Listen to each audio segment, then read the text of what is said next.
Well, hey y'all, Keeney coming to you with a pro tip remake because, this one was the second video I ever filmed and it was pretty terrible. So, we're going to do it again. If your hood latch is stuck and it won't open, this is how you get it unlatched by yourself. So, on down here, we give her a bunch of yanks and nothing happens. She is stuck shut. So, you need something to shove in the front yonder somehow, some way. In the last video, I just used this one. You can find some little trim piece dilly to kind of, well, you can't see. I'm going to set you up so you can see. There we go. You can find some trim piece dilly, and you can find some place where you can kind of wedge it in on your grill. I like to use plastic stuff so it doesn't scratch nothing up. Same thing if you got some sort of spreader, whatever. None of these are going to work on this particular car. So this is the update. Just get you a little airbag cuff like you get for a door jam kit or whatever. And on this one, we're going to shove it right in here on the headlight because it's about the only place we got.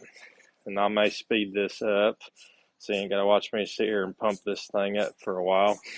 But you just want to find some place where it's going to actually put pressure upwards on the hood whenever you go back inside. She's starting to put pressure on her. I can feel her. She's dragging. Give her a couple more squeezes. Now I can see it starting to raise it. Now I'll come back around, yank the hood latch. Oh! And there she is. There's our money shots. That's how we get her in. And then you can drain that out.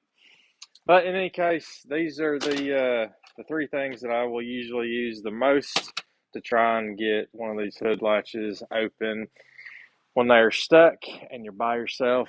Hope that's helpful for somebody. I know in the comments of the old video, people are using all kinds of stuff. They got like wooden spoons and spatulas and sheet metal, but basically anything that you can shove anywhere on the front to put upward pressure on the hood without scratching it. At least for me, that's what matters. I don't want to use something that's like metal or marring, so don't scratch it.